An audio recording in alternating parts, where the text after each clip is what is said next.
Hello बच्चों, स्वागत आप सभी का Shri Shyam group of education के यूट्यूब चैनल पर। अपने बीएससी सेकेंड ईयर की फिज़िक्स पढ़ रहे हैं और इसके अंदर अपने पढ़ रहे हैं कार्नो इंजन के बारे में। कार्नो इंजन की कार्यविधि अपने पढ़ रहे हैं और कार्यविधि के अंदर अपने लास्ट क्लास में दो टॉपिकों की बात कर चुके हैं। एक तो अपने W1 यानी Q1 का मान ज्ञात कर लिया था, nRT1 log VB/VA, और एक अपने W2 की बात कर चुके थे जो आपका आया था nRT1 - T2 गामा -1। ठीक है, तो अपने इन दोनों की बात कर चुके हैं। एक तो आपका आया था nRT1 log VB/VA और जो दूसरा आया है वो है nRT1 - T2 गामा -1। ठीक है, nRT1 - T2 गामा -1। इन दो समीकरणों की अपने कल बात कर चुके हैं। पहले ग्राफ बनाता हूँ मैं। अपने इस ग्राफ की कैलकुलेशन कर रहे हैं।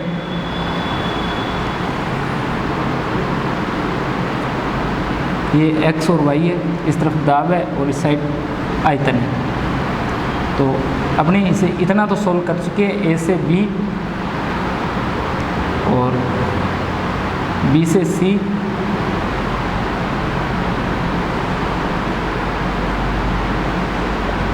और इतना आप अपने इसे सोल्व कर रहे हैं। अपने यहाँ तक बात कर चुके हैं c तक।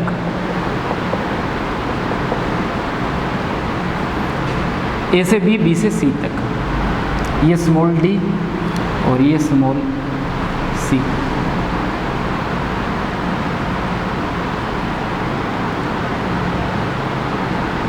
ये स्मॉल a और इसका टेम्परेचर T2 केल्विन और इसका T1 केल्विन। ये प्रथम अवस्था PA VA, ये द्वितीय अवस्था है इसकी PB और VB।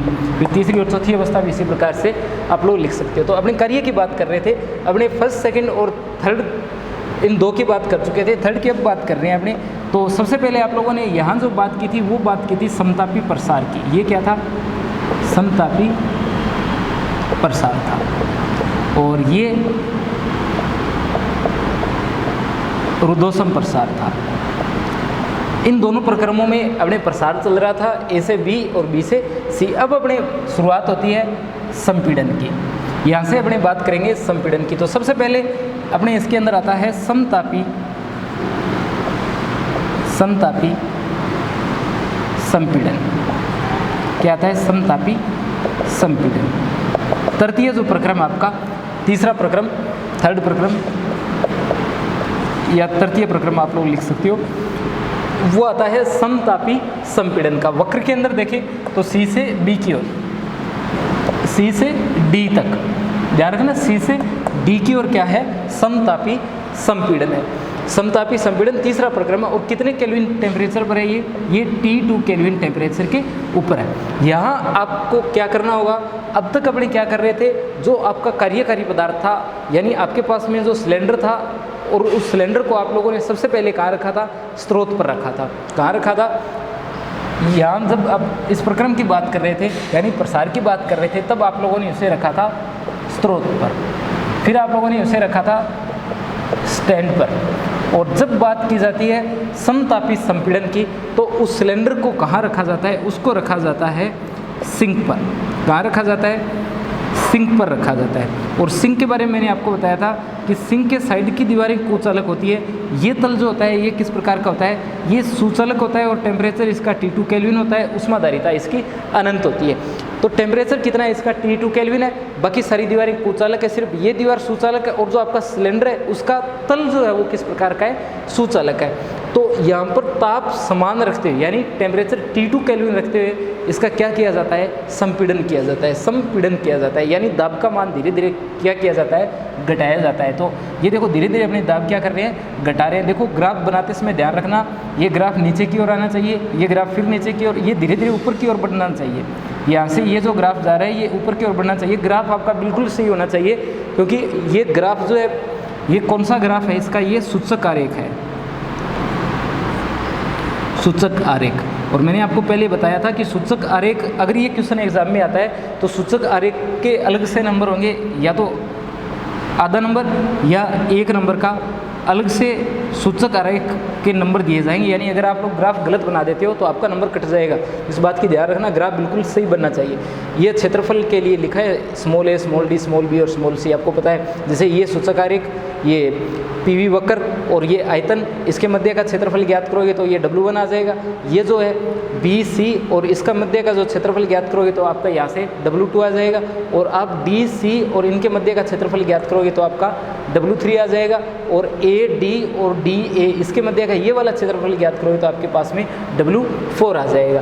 तो अपने क्या कर रहे हैं, समतापी संपीड़न कर रहे हैं। सिंक के ऊपर आपने क्या कर दिया, सिलेंडर को रख दिया। अब दाब आपको धीरे धीरे क्या करना है, दाब का मान आपको लगातार, पहले आप लोग दाब क्या कर रहे थे, कम कर रहे थे।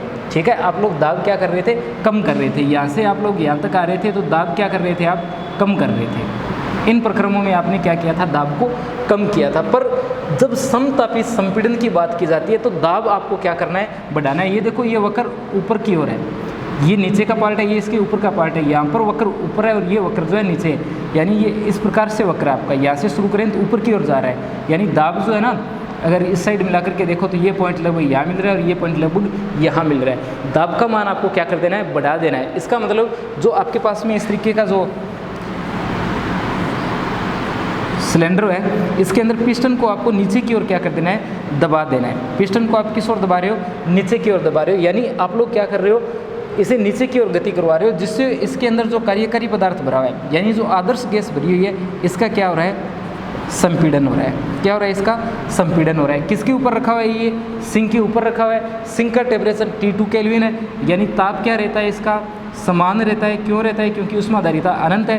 कितनी ऊष्मा ले, कितनी ऊष्मा दें इसको, इसके मान में किसी प्रकार का परिवर्तन नहीं आएगा। तो इसका कौन सा संपीड़न हो रहा है, इसका समतापी संपीड़न हो रहा है। तो इस बात का ध्यान रखना, समतापी संपीड़न वाला जो प्रक्रम है वो सिंक के ऊपर सिलेंडर को रख करके करवाया जाता है। और दाब का मान जो है वो क्या किया जाता है, बढ़ाया जाता है। इन दोनों प्रक्रमों में दाब का मान घटा रहे थे और यहाँ दाब का मान क्या कर रहे हैं, अपने बढ़ा रहे हैं। ठीक है, तो ये क्या हो गया, इसका समतापी संपीड़न हो गया। अब अगर इसकी कैलकुलेशन की बात की जाए तो ये आपके पास में कौन सी कैलकुलेशन है, ये समतापी प्रसार की कैलकुलेशन है। तो आप लोग क्या करोगे, देखना, आप लोग इसी कैलकुलेशन से लिख दोगे, इसी कैलकुलेशन से आप लोग लिख दोगे कि W3 बराबर Q2। देखना, ये Q2 है, यहाँ Q1 था, यहाँ कुछ भी नहीं आया और यहाँ Q2 आया। यहाँ कुछ भी इसलिए नहीं आया क्योंकि ये रुद्धोष्म प्रसार है, रुद्धोष्म प्रक्रम है, और रुद्धोष्म प्रक्रम के अंदर ऊष्मा का आदान प्रदान नहीं होता। तो W3 बराबर कितना आया, Q2 आया। ठीक है, अब ये किसके इक्वल आएगा, ये आएगा NR। N की जगह आप लोग 1 ले सकते हो। बिल्कुल शुरुआत में जहाँ आप लोगों ने PV इक्वल NRT लिखा है वहाँ N इक्वल 1 मोल लेकर के सोल्व कर सकते हो। तो ये N साथ में नहीं आता, परंतु मैं N लेकर के चल रहा हूँ। तो ये कितना है, NRT। ये देखो, N की जगह N, R की जगह R, पर T1 की जगह क्या लिखना पड़ेगा, T2, क्योंकि सीधा लिख रहे हैं हमने इससे। तो ये नीचे की ओर आ रहा है T1 पर, ये ऊपर की ओर जा रहा है T2 पर। तो यहाँ क्या आया, NRT2 आया। अब देखो क्या आएगा, अब आएगा लोग, लिख दिया लोग। अब ऊपर आ रहा है बाद की टर्म और ये आ रही है पहली टर्म, यानी ये प्रारंभिक अवस्था है और ये अंतिम अवस्था है। यहाँ ये अंतिम अवस्था है और ये प्रारंभिक अवस्था है, यानी ये बनेगा VD/VC। ठीक है, VD/VC। और आपको पता है कि लोग में आप लोग इसे ऐसे लिख सकते हो, माइनस का NRT2 और लोग VC/VD। यानी लोग के अंदर अगर टर्म आपके लिखी हो तो आप लोग क्या कर सकते हो, उसे माइनस के रूप में लिखते हुए आप लोग इसे उल्टा लिख सकते हो। यानी आप लोग लिख सकते हो NRT2 लोग VC/VD। ये जो टर्म लिखी गई है इसे आपने क्या कर दिया, उल्टा कर दिया। देखो, यहाँ से सीधा लिखा है अपने, N की जगह N है, R की जगह R है, T की जगह T2 है, दोनों जगह। लोग बाद की टर्म पहले आ रही है और ये पहले नीचे आ रही है, तो बाद की टर्म ऊपर लिख दी और ये टर्म अपने इसके नीचे लिख दी, D/C। माइनस को अगर बाहर रखोगे तो ये VC/VD बन सकता है। ये यहाँ पर क्या है, ये यहाँ पर किए गए कार्य का मान है। अपने इस प्रकार से लिख देना, आपको समीकरण 1 से हम लोग लिख सकते हैं कि यह समीकरण 1 से ये सीधा आ जाएगा। ठीक है, चौथे प्रक्रम की अगर बात की जाए तो चौथा प्रक्रम आपका जो रहने वाला है वो रहने वाला है रुद्धोष्म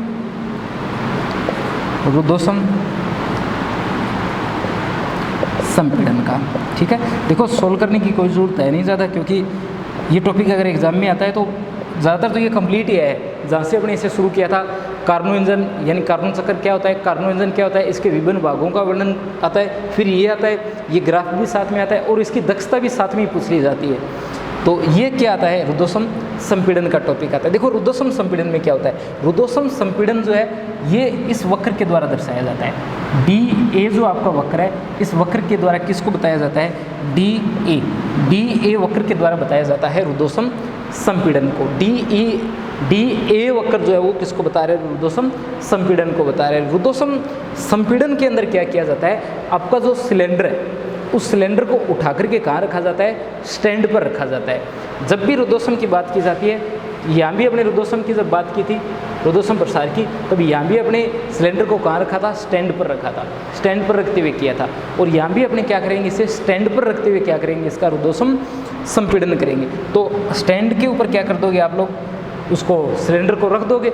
जैसे ही आप लोग सिलेंडर को वहाँ पर रखोगे तो दाब को आपको क्या करना पड़ेगा, बढ़ाना पड़ेगा। आप लोग दाब का मान बढ़ाओगे, दाब बढ़ाने पर इसके अंदर जो आपने क्रियाकारी पदार्थ के रूप में आदर्श गैस भर रखी है, आदर्श गैस का क्या होगा, संपीड़न होगा। परंतु सिलेंडर आपको पता है किस प्रकार का है, कुचालक है। अगर सिलेंडर कुचालक है तो वहाँ पर क्या होगा, इसका रुद्धोष्म संपीड़न होगा। ठीक है, तो रुद्धोष्म संपीड़न होगा। रुद्धोष्म संपीड़न के अंदर आपको कार्य का मान ज्ञात करना पड़ेगा। तो कार्य W4 आएगा, W4 आएगा और किसके इक्वल आएगा, देखो आप लोग लिखोगे समीकरण 3 से, ये समीकरण 2 से, ये जो समीकरण है यहाँ से लिखोगे W4, तो n की जगह तो n ही आएगा, r की जगह r आएगा। ये उल्टा हो जाएगा, T2 माइनस का T1 और अपोन में गामा माइनस 1, ये गामा लिखा हुआ है, गामा। ठीक है, ये समीकरण 4 आ जाती है। तो देखना एक बार फिर से आप लोग, ये तो अपने पास में W1 Q1 equal n R T1 log VB upon VA, और ये जो समीकरण है ये आई माइनस का n R T2 log VC upon VD, और ये W2 equal n R T1 minus T2 upon gamma minus 1, और ये एन आर और T2 minus T1 upon gamma minus 1। ये जो टर्म है ना, इसकी विपरीत ये टर्म आती है यहाँ पर। ठीक है, आप लोग सीधा लिख सकते हो कि समीकरण 2 से हम लोग लिख सकते हैं कि, और इस टर्म को लिख देना, इन्हें आगे पीछे कर देना और ये टर्म आपके पास में आ जाएगी। तो इस प्रकार आपने क्या कर लिया, कार्य का मान ज्ञात कर लिया, W1 का, W2 का, W3 का और W4 का। अब आपको क्या करना है, अब आपको कार्नो चक्र में किए गए नेट कार्य का मान क्या करना है, ज्ञात करना है। ठीक है, डायग्राम अपने जरूरत पड़ेगी डायग्राम की, अगर यहाँ लिख दूँ मैं,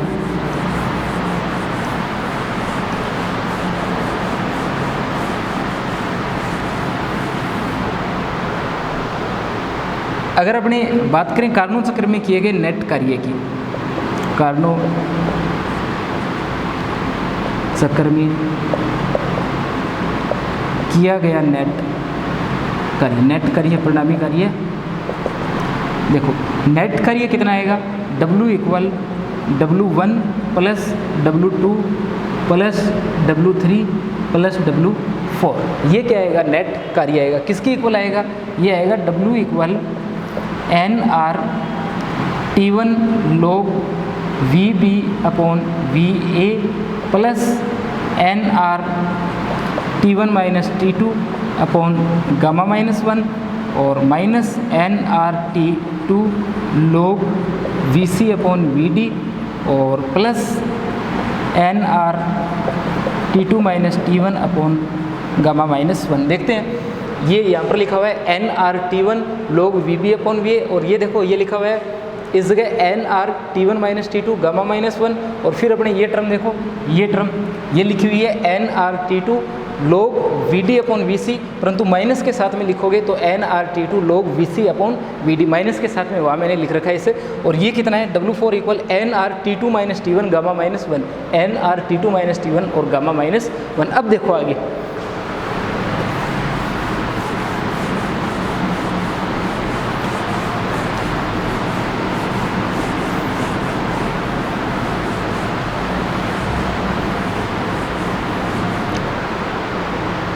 थोड़ा यहीं पर सॉल्व कर दें। अगर इसे देखना, इस टर्म को देखो आप लोग, इन दोनों को जहाँ मैंने बॉक्स बना रखा है, ये लिखा हुआ है n R T one minus T two और गामा माइनस वन, और ये लिखा है n R T two minus T one और गामा माइनस वन। देखना इसे, यहाँ से मैं माइनस कॉमन ले सकता हूँ, यहाँ से मैं क्या कर सकता हूँ, माइनस कॉमन ले सकता हूँ। अगर माइनस कॉमन लूँगा तो ये माइनस और ये बनेगा T one minus T two, यहाँ क्या आएगा minus T one minus T two, और ये टर्म जो आपकी क्या हो जाएगी, निरस्त हो जाएगी। ठीक है,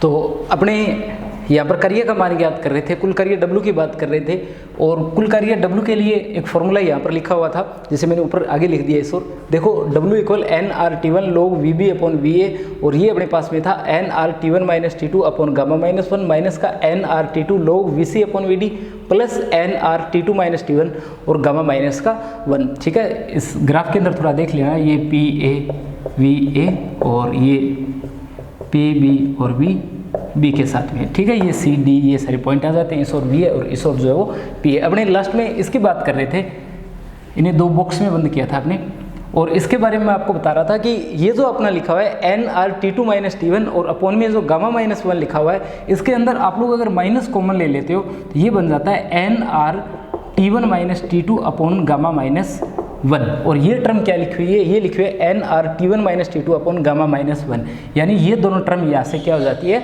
निरस्त हो जाती है। और आपके पास में जो कार्य W बचता है वो बचता है n R T one log VB upon VA और माइनस का n R T two log VC upon VD, ये बचता है आपके पास में कुल कार्य। ठीक है, कुल कार्य आपका इतना बचता है। दूसरा, इसके अंदर आप लोग ये सिद्ध कर सकते हो कि जो VB अपॉन VA है वो किसके इक्वल है, वो VC अपॉन VD इस टर्म के इक्वल है, यानी ये दोनों टर्म जो है वो क्या है, एक दूसरे के इक्वल है। ये अपने इसके अंदर सिद्ध कर सकते हैं। ठीक है, अगर ऐसा होता है तो आप लोग लिख सकते हो W equal n R T one log VB upon VA और माइनस का n R T two log VB upon VA, क्योंकि यहाँ से अपने क्या लिख सकते हैं कि ये दोनों टर्म क्या है, बराबर है। W इक्वल ये क्या बन जाता है, ये बन जाता है एन आर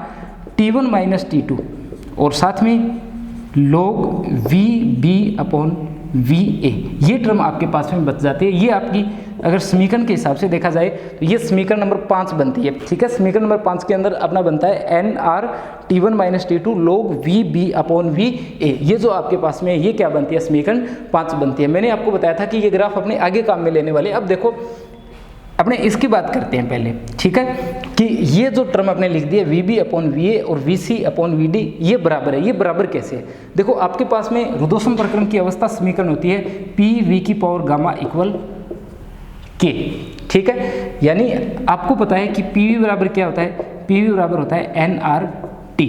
PV बराबर क्या होता है, nRT। अगर आप लोग यहाँ P का मान रख दो, P का मान अगर आप लोग रख दो, किसके रूप में रख दो, आप लोग P का मान यहाँ से क्या लिख सकते हो, आप लोग लिख सकते हो nRT अपॉन V, ये मान रखो आप इसकी जगह, तो ये बनता है nRT अपॉन V और V की पावर गामा इक्वल K, यानी ये बनता है nRT V gamma minus one. क्यों, क्योंकि ये ऊपर जाएगा V की पावर माइनस वन और इसमें जोड़ेंगे तो गामा माइनस वन, और किसके इक्वल, K के इक्वल। ये दोनों क्या है, ये दोनों कांस्टेंट है।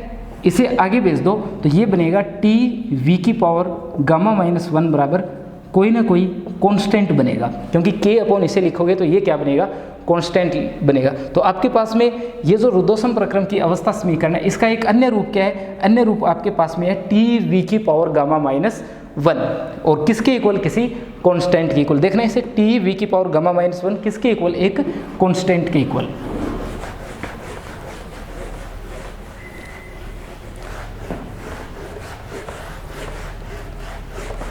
तो आपके पास में है टी वी और इसकी पावर गामा माइनस वन, और किसकी इक्वल है, ये किसी एक कांस्टेंट के इक्वल है। अब देखो अपने बात कर रहे हैं एक तो इसकी जो T1 केल्विन पर है, और एक इसकी बात कर रहे हैं जो T2 केल्विन टेम्परेचर के ऊपर आपके पास में। तो सबसे पहले अपनी बात कर लेते हैं ऊपर वाले की जो T1 केल्विन पर है। ये रुदोषम वक्र आपका बी और सी क्या है, रुद्धोष्म वक्र है। सबसे पहले अगर पॉइंट बी की बात करें तो टेम्परेचर पॉइंट बी, इस अवस्था पर देखें टेम्परेचर T1 है और V B इसकी पावर गामा माइनस 1 और किसके इक्वल है ये है T2 VC, ये T2 और ये पॉइंट क्या है C और गामा माइनस 1। देखो इसके इक्वल कोई एक कांस्टेंट है और इसके इक्वल भी क्या है, कोई एक कांस्टेंट है। पर B और C देख सकते हो आप लोग, ये B और C दोनों जो पॉइंट है ये एक ही रुद्धोष्म वक्र पर स्थित है। ये एक रुद्धोष्म वक्र है, इस एक पर ही B और C स्थित है और एक ही रुद्धोष्म वक्र पर स्थित होने के कारण ये जो इनका कांस्टेंट आएगा वो क्या आएगा, दोनों का समान आएगा। यानी ये दोनों टर्म जो है वो क्या है, एक दूसरे के इक्वल है। यानी आप लोग यहाँ से क्या लिख सकते हो, आप लोग लिख सकते हो T1 upon T2 equal VC upon VB, यानी ये इसके भाग में चला जाएगा और दोनों को एक साथ लिख सकते हो आप लोग गामा माइनस 1। यानी आप लोग क्या लिख सकते हो, आप लोग लिख सकते हो VC अपॉन VB और किसके इक्वल T1 अपॉन T2 और इसकी पावर 1 बटा गामा माइनस 1 के, और ये मान लेते हैं किसके इक्वल है, रो के इक्वल है। समीकरण नंबर 6 रुद्धोष्म प्रसार गुणांक बोलते हैं रो को बोलते हैं रुद्धोष्म प्रसार अनुपात बोलते हैं, रुद्धोष्म प्रसार अनुपात बोलते हैं अपने इसे, ठीक है, रुद्धोष्म प्रसार अनुपात, रुद्धोष्म प्रसार अनुपात। तो इसे अपने क्या बोलते हैं, रुद्धोष्म प्रसार अनुपात बोलते हैं, किसके, VC अपॉन VB के ये इक्वल है। इसी प्रकार आप लोग क्या देख सकते हो, इसी प्रकार आप लोग A और D को भी देख सकते हो, A को और D को, इसे भी अगर आप लोग देखो तो ये बात तो पहले देख लो आप लोग कि A और D दोनों एक ही रुद्धोष्म वक्र पर स्थित है। देख लेना A और D दोनों जो है वो कहाँ स्थित है, एक ही रुद्धोष्म वक्र पर स्थित है। तो आप लोग जैसे ये समीकरण आप लोगों ने लिखी है, इसी प्रकार की समीकरण लिखी जाएगी। T1 इसके लिए लिखा जाएगा T1 और VA गामा माइनस 1 और T2 और VD गामा माइनस 1, इसके लिए लिखा जाएगा T2 और VD गामा माइनस 1, क्योंकि टेम्परेचर T2 है इस और T1 है तो क्या लिख दिया, T1 लिख दिया। और यहाँ से भी क्या करोगे, T1 अपॉन T2 करोगे, किसके इक्वल, VD अपॉन VA के इक्वल और इसकी पावर गामा माइनस 1 के बराबर है। इसे आप क्या लिख सकते हो, इसे लिख सकते हो आप लोग VD अपॉन VA और किसके इक्वल, T1 अपॉन T2 के और इसकी पावर 1 बटे गामा माइनस 1 के, और ये भी किसके इक्वल है, रो के इक्वल है, क्योंकि ये टर्म जो है T1 अपॉन T2 और इन दोनों की पावर 1 बटा गामा माइनस 1 दोनों में सेम है, इसलिए किसके इक्वल लिखा है, इसे अपने रो के इक्वल रखा और ये समीकरण 7 आ जाती है। समीकरण 6 और 7 से, समीकरण 6 और समीकरण 7 से आप लोग देख सकते हो कि ये जो टर्म लिखी गई है VC अपॉन VB किसके इक्वल है, VD अपॉन VA के इक्वल है। और अपने को ये सिद्ध करना है कि VB अपॉन VA, यानी इसे इस ओर भेज दो और इसे इस साइड ले आओ, यानी VC अपॉन इस VD को भाग में ले आओ VD और इसे आगे भेज दो VB अपॉन VA। ये आप लोगों को यहाँ सिद्ध करना था कि VB upon VA VC upon VD के क्या है, इक्वल है। ये यहाँ से हम लोग सिद्ध कर सकते हैं। तो इस प्रकार आपने देखा कि ये जो दोनों टर्म है वो क्या है, एक दूसरे के इक्वल है, ठीक है। तो यहाँ पर अपने कार्य का मान ज्ञात कर लिया समीकरण 5 के अंदर कि कार्य W किसके इक्वल है, NR T1 माइनस T2 और log VB अपॉन VA के इक्वल है, ठीक है। अब अपने को क्या करना है, कुल कार्य का मान ज्ञात कर लिया। इस समीकरण को आपको याद रखना है क्योंकि आपसे सीधी दक्षता भी पूछी जा सकती है, और अगर दक्षता पूछी जाए तो आपको कम से कम कार्य का मान जो है वो ज्ञात होना जरूरी है। तो ये अपने कार्य का मान ज्ञात कर लिया। अब देखो आगे, अगर आपको बोला जाए कि दक्षता का मान ज्ञात कीजिए,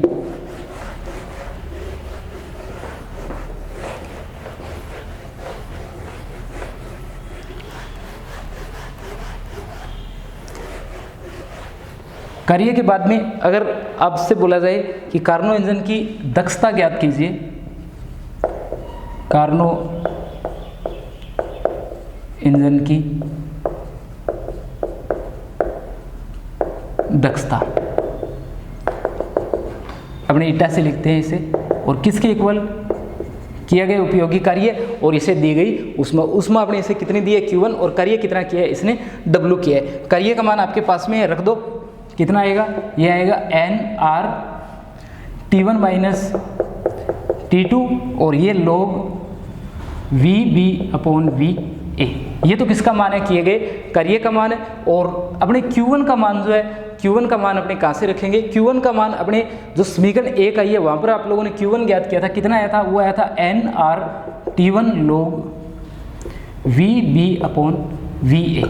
यहाँ से देखो ये टर्म क्या हो जाती है, निरस्त हो जाती है, nR से nR भी क्या हो जाता है, निरस्त हो जाता है। जो दक्षता आती है वो कितनी आती है, T1 माइनस T2/T1। ये क्या आ जाता है यहाँ पर, इसकी दक्षता का सूत्र आ जाता है। इस सूत्र को आप और क्या लिख सकते हो, आप लोग लिख सकते हो ईटा इक्वल, अलग अलग डिवाइड कर दो, T2/T1। ये इसकी दक्षता का सूत्र है और ये भी क्या है, इसकी दक्षता का सूत्र है 1 माइनस T2/T1। ठीक है। इसके अलावा आप लोगों के पास में मान और भी बहुत सारे हैं, जैसे ये देखो आपके पास में ये मान है T2/T1 का, वहाँ जो मान है वो किसका है, T2/T1 का है। अगर वहाँ से आप लोग मान लिखना चाहो, अगर यहाँ से आप लोग मान लिखना चाहो तो सबसे पहले तो आपको यहाँ से इसे हटाना पड़ेगा, यानी जो आपके पास में लिखा गया है T1/T2 और इसकी पावर 1/γ-1 किसके इक्वल है, ये रो के इक्वल है। तो सबसे पहले तो इसे हटाओ यहाँ से, तो ये बनेगा T1/T2 और रो की पावर कितनी, γ-1। और T2/T1 का मान चाहिए, T2/T1 का, तो ये आएगा 1/ρ और γ-1। 1/ρ इसकी पावर γ-1, 1 की पावर से फर्क ही नहीं पड़ता। तो T2/T1 का मान कितना लिख सकते हो, 1/ρ और γ-1। तो आपने क्या लिख दिया, 1/ρ γ-1। ये किसका मान है, T2/T1 का मान है। इस मान को यहाँ रखो इस जगह, तो ये बनेगा 1 माइनस 1/ρ और इसकी पावर γ-1। ये जो सूत्र है आपके पास में जो सामने मैंने लिख दिया है, ये भी क्या है, इसकी दक्षता का सूत्र है। ठीक है, ये जो सूत्र सामने लिखा गया है ये इसकी दक्षता का सूत्र है। ठीक है, ब्रैकेट वगैरह हटा रहा हूँ मैं इसके, ये ध्यान रखना 1/ρ के पावर के अंदर लिखा हुआ है γ-1। ये दक्षता का सूत्र है। प्रतिशत दक्षता पूछी जाए तो 100 से क्या कर सकते हो आप लोग, मल्टीप्लाई इसे कर सकते हो। इससे आपको क्या प्राप्त हो जाएगी, दक्षता प्राप्त हो जाएगी, किसके रूप में, प्रतिशत के रूप में। तो इस प्रकार से आप लोगों ने देखा कि इसका कार्य जो है वो आप लोग ज्ञात कर सकते हो। ठीक है, यहाँ से अगर आप बात करो निष्कर्षों की, कि अपने निष्कर्ष जो है वो यहाँ से क्या क्या निकले हैं, तो निष्कर्ष इस सूत्र को देख करके आपको बतानी है कि निष्कर्ष जो है वो क्या क्या निकले हैं। देखो एग्जाम में अगर ये टॉपिक आता है तो बिल्कुल निष्कर्ष तक आप लोगों से पूछा जाएगा कि दक्षता का सूत्र निकालिए और उससे क्या क्या निष्कर्ष निकलते हैं, उन निष्कर्षों का वर्णन कीजिए। तो निष्कर्षों के अंदर आप लोग, एक तो सबसे महत्वपूर्ण जो निष्कर्ष निकल रहा है वो ये निकल रहा है कि दक्षता जो है, दक्षता किस पर डिपेंड कर रही है, टेम्परेचर T1 और T2 पर निर्भर कर रही है। यानी दक्षता सिर्फ T1 T2 टेम्परेचर पर निर्भर कर रही है। कार्य पदार्थ किस प्रकार का है उसके ऊपर, या जो बीच में कार्यकारी पदार्थ की प्रकृति आ रही है, उन सब पर जो है इसकी दक्षता जो है वो निर्भर नहीं कर रही है। यह दक्षता सिर्फ किस पर निर्भर कर रही है, जो इसके अंदर T1 और T2 आ रहा है सिर्फ उस पर निर्भर कर रही है। जो कार्बन इंजन आपके पास में है उसकी दक्षता सिर्फ किस पर निर्भर करती है, T1 और T2 पर निर्भर करती है, यानी टेम्परेचर पर निर्भर करती है। जो कार्यकारी पदार्थ है आपका उसकी प्रकृति पर यह दक्षता जो है वो निर्भर नहीं करती। दूसरा, ये दक्षता जो है किस पर निर्भर करती है, ये इनका जो अंतर है T1 माइनस T2 जो अंतर है उस पर भी क्या करती है, निर्भर करती है। तीसरा, आप लोग देख सकते हो कि ये जो आपने रुद्धोष्म प्रसार अनुपात लिखा है, इस रुद्धोष्म प्रसार अनुपात पर भी दक्षता क्या करती है, निर्भर करती है। ठीक है, इसके अलावा अगर अपनी बात करें तो इसके अंदर आप लोग ये देख सकते हो कि दक्षता में वृद्धि के लिए आपके पास में T2/T1 का मान कम होना चाहिए। ये देखो इस फॉर्मूले की बात कर रहा है कि आपके पास में T2/T1 का मान क्या होना चाहिए, कम होना चाहिए। ये जितना कम होगा दक्षता 1 के उतनी करीब आएगी। दक्षता 1 के क्या आती जाएगी, करीब आती जाएगी, क्योंकि ये जितना कम होगा उतने 1 के करीब आएगी। 1 के करीब आने का मतलब जब प्रतिशत में निकालोगे तो 100 से क्या करोगे आप लोग, मल्टीप्लाई करोगे। तो ये अगर 1 आएगी तो 100 से मल्टीप्लाई करने पर 100% के आसपास इसकी दक्षता आ जाएगी। यानी जब भी T2 का मान कितना हो जाएगा, T2 केल्विन जो है वो किसके इक्वल हो जाएगा, 0 के इक्वल हो जाएगा। तो T2 का मान 0 होते ही आपकी ये जो टर्म है यहाँ से हट जाएगी और ईटा का जो मान है वो कितना। तो आप लोग देख सकते हो कि अगर अपनी दक्षता की बात करें तो ये जो टर्म है T2/T1, इस टर्म की अगर अपनी बात करें तो ये टर्म अगर यहाँ से 0 हो जाती है तो दक्षता जो है वो क्या हो जाती है, 100 प्रतिशत हो जाती है, परंतु T2 का मान जो है वो 0 केल्विन होना क्या है, असंभव है, क्योंकि T2 का मान 0 केल्विन होने का मतलब ये हो गया कि आपके पास में जो प्रक्रम है वहाँ से आपने सिंक को क्या कर दिया है, हटा दिया है। परंतु ऐसा तो असंभव है, क्योंकि तीसरा जो आपका प्रक्रम था उसके अंदर अपने सिंक के ऊपर रख करके क्या कर रहे थे, अपने रुद्धोष्म संपीड़न जो है वो करवा रहे थे, समतापी संपीड़न करवा रहे थे, अपने सिंक के ऊपर रख करके क्या कर रहे थे, समतापी संपीड़न करवा रहे थे। तो T2 का मान जो है वो 0 केल्विन होना क्या है, असंभव है। और अगर इसका मान 0 केल्विन होना असंभव है तो इसका मतलब क्या हुआ, इसका मतलब ये हुआ कि दक्षता जो है वो 100% होना भी क्या है, असंभव है। ठीक है, इसका मतलब ये हुआ कि आप लोग क्या नहीं कर सकते, आप लोग किसी भी इंजन की दक्षता जो है वो 100% नहीं कर सकते, यानी ऐसा इंजन बनाना क्या है, असंभव है जिसकी दक्षता क्या हो, 100% हो। ठीक है, यहाँ पर आप लोग ये भी देख सकते हो कि अपने इसे कम करने की बजाय इसे बढ़ाकर के क्या कर सकते हैं, दक्षता जो है वो 1 के ज़्यादा करीब लेकर के जा सकते हैं, बजाय अपने T2 को कम करें। तो यहाँ से जो सबसे इंपॉर्टेंट रिजल्ट निकल करके आया है वो इस सूत्र से निकल करके आया है, जो आपने लास्ट में सूत्र लिखा है, ये ईटा इक्वल 1 और T2/T1। इसके अंदर अपने बोला है कि इस टर्म को आपको क्या करना है, 0 करना है, और इसे 0 करना संभव नहीं है। इसके लिए आपको सिंक को हटाना पड़ेगा, और सिंक को अपने हटा नहीं सकते, और अगर यहाँ से सिंक नहीं हटा तो दक्षता जो है वो 100% होगी नहीं। और कार्नो इंजन मैंने आपको बताया था कि कार्नो इंजन क्या था, एक कल्पना थी जिसके अंदर कार्नो ने कल्पना की थी कि अपने ऐसा इंजन बना सकते हैं जिसकी दक्षता क्या हो, 100% हो। परंतु दक्षता का जो फॉर्मूला है उससे आप लोग देख सकते हो कि ऐसा असंभव है कोई भी ऐसा इंजन बनाना जिसकी दक्षता क्या हो, 100% हो। तो इसी के साथ में ये आपका टॉपिक जो है वो कंप्लीट हो जाता है। ठीक है, टॉपिक के अंदर आपको सबसे पहले क्या ध्यान रखना है, देखो जितना आपने पढ़ा है कार्नो चक्कर, सबसे पहले आप लोगों को कार्नो जो चक्कर है, कार्नो चक्कर की परिभाषा आप लोगों को जरूर पढ़नी है। उसके बाद में कार्नो इंजन के पार्ट तो आप लोग पढ़ोगे, साथ में ग्राफ का ध्यान रखना। कार्नो इंजन के भाग तो आपको पढ़ना ही पढ़ना है, पर ग्राफ भी आप लोग जरूर याद रखना। और ग्राफ के अंदर जो मैंने आपको बताया है, 2 बार डायग्राम बना था, पहले भी बना था और बाद में जो वीडियो दोबारा से मैंने शुरू किया था उसके अंदर भी ये बना था। तो उसके अंदर भी आप लोग ध्यान रखना कि जब दाब कम किया जा रहा है तब ग्राफ नीचे की ओर आना चाहिए, और जब दाब आप लोग बढ़ाना शुरू कर दो तब ग्राफ जो है वो ऊपर की ओर जाना चाहिए। ठीक है, यानी जब आप लोग प्रसार करो तब ग्राफ नीचे की ओर आना चाहिए, और जब आप लोग संपीड़न करना शुरू कर दो तो ये ग्राफ जो है वो ऊपर की ओर आना चाहिए। ठीक है, तो इस तरीके से आपको इसका सूचक आरेख जरूर बनाना है। उसके बाद में अपने कार्य वगैरह की बात की इन सब की, और दक्षता जो है, देखो जितने फॉर्मूले हैं इन फॉर्मूलों को अलग से जरूर याद रखना। एक तो न्यूमेरिकल आ सकता है, जब भी इसका न्यूमेरिकल आता है बिल्कुल आसान आता है, आपको T1 T2 इन सब का मान दे दिया जाएगा या रो का मान दे दिया जाएगा, और दक्षता आप लोगों से पूछ ली जाएगी। ठीक है, तो फॉर्मूले जो है वो लगातार याद रखना। इसके अलावा आप लोग क्या करोगे, जो अपने W1 का और अपने Q1 जो बराबरी आया था, इसके अलावा W2 का, W3 का और W4 का, ये चारों मान जो है वो आप लोग याद भी रखना। स्पेशल 1 और 2 जो है, W1 और W2 है, इनके मान को आप लोग याद रख लेना, जिससे क्या होगा कि अगर सीधी दक्षता एग्जाम में आती है तो आप लोग W और Q1 को भाग दे करके इसकी दक्षता निकालोगे। ठीक है, आज का वीडियो देखने के लिए धन्यवाद।